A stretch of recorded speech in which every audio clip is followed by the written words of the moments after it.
Menteri Perhubungan Budi Karya Sumadi meninjau kondisi rel kereta ganda yang mengalami longsor di Kampung Sirnasari, Kelurahan Empang, Kota Bogor tadi siang. Meski kereta Pangrango Bogor Sukabumi ini sudah beroperasi, tetapi Menhub meminta agar kereta tersebut diturunkan kecepatannya sambil menunggu perbaikan rel secara keseluruhan. Selain itu, Menhub meminta PT KAI membatasi kapasitas ini demi keselamatan penumpang. Dalam pengoperasiannya saat ini, pemirsa, kereta Pangrango harus melaju dengan kecepatan 10 km per jam ketika melintasi lokasi longsor. Sementara itu, perbaikan rel kereta membutuhkan waktu setidaknya 3 bulan. Kementerian Perhubungan akan melakukan perbaikan secara cepat namun teliti yang terbagi dalam 2 tahap, yakni pemasangan pilar penahan longsor serta perbaikan menyeluruh.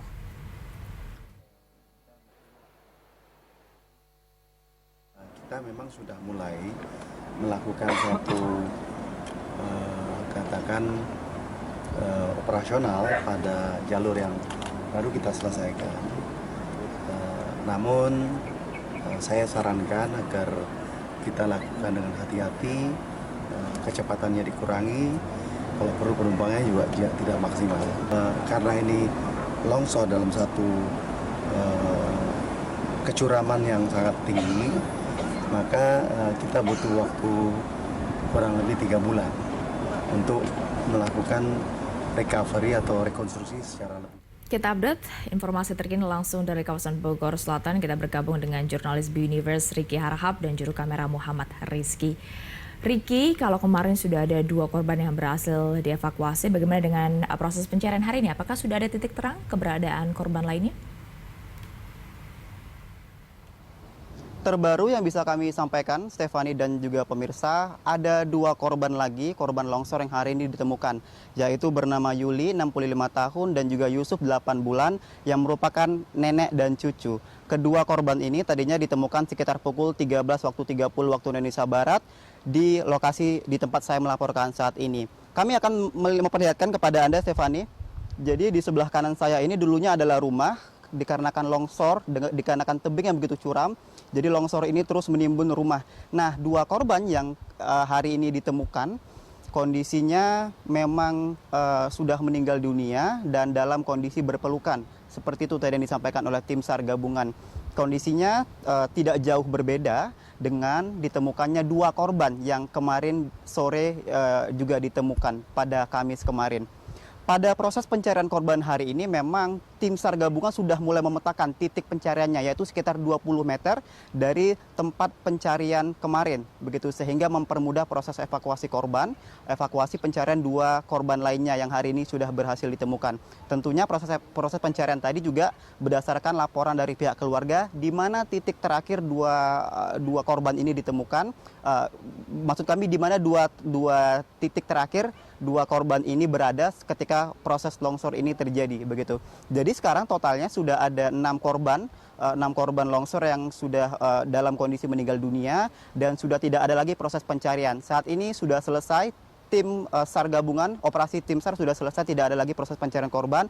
Alat berat pun yang sudah dikerahkan pada kemarin dan hari ini juga sudah tidak ada lagi di lokasi ini dan semua proses pencarian korban sudah selesai.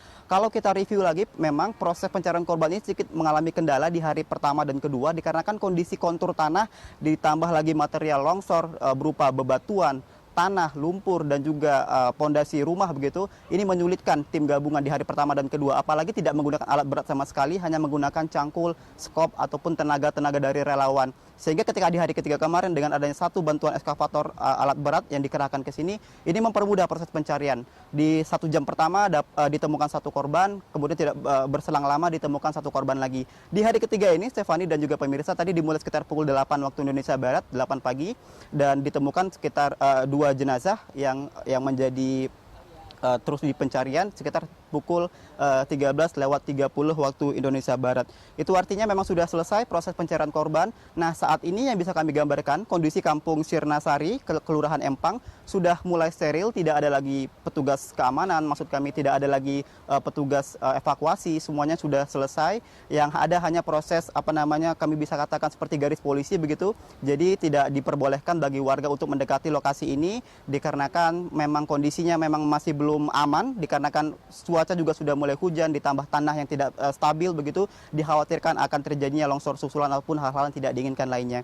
Tetapi demikian, para warga di sini memang sudah diungsikan, ada 11 kakak yang sudah mengungsi dari kampung ini menuju ke SMP 9 di Kota Bogor. Tidak hanya di pengungsian saja sebenarnya Stefani dan juga pemirsa, para warga di sini diungsikan juga ke rumah sanak saudaranya masing-masing. Begitu. Jadi kondisinya memang kalau untuk di warga sini yang kami pantau memang sudah tidak terlihat lagi ada aktivitas warga, yang ada hanya ada petugas keamanan dari relawan ataupun dari pengurus kelurahan begitu yang berjaga-jaga ataupun untuk menjaga harta benda dari para pengungsi di kawasan ini. Stefani. Baik, proses pencarian sudah selesai, kemudian warga juga sudah mengungsi. Kita ke dampak lainnya dari longsor. Kita tahu satu jalur Bogor-Sukabumi sudah kembali dapat dilintasi. Nah, bagaimana proses perbaikan jalur satunya yang terdampak longsor? Kapan target penyelesaian jalur kereta api yang terdampak longsor ini akan selesai, Ricky? Kalau satu jalur yang terdampak secara visual mata yang kami pantau tadi memang sudah ditutupi oleh terpal dan ditutupi oleh seng begitu di sekitar lokasi yang kami lihat tadi. Tapi kami tidak melihat ada aktivitas perbaikan dikarenakan mungkin memang sudah sore hari. Tetapi tadi berdasarkan kunjungan dari Menteri Perhubungan memang direncanakan proses rekonstruksi ataupun perbaikan dari rel kereta api ini nantinya akan melalui penguatan rel dan perbaikan struktur rel begitu. Dan juga nantinya akan perbaikan tebing yang longsor akibat longsor kemarin.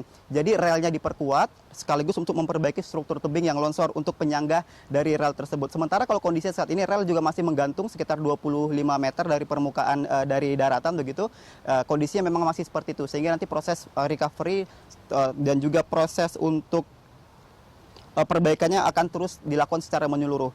Niatnya memang sekitar 15 hari tadi disampaikan oleh Menhub, tapi dengan kondisi longsor seperti ini dibutuhkan waktu sekitar 3 bulan. Proses perbaikannya nantinya akan dilakukan setelah proses evakuasi selesai. Itu artinya kalau hari ini proses evakuasi sudah selesai, evakuasi korban sudah selesai, maka selanjutnya kita nantinya akan menanti proses perbaikan jalur kereta api yang dilakukan oleh Menteri Perhubungan. Stefani, kembali ke studio. Terima kasih Ricky Harahap melaporkan langsung dari Bogor, Jawa Barat.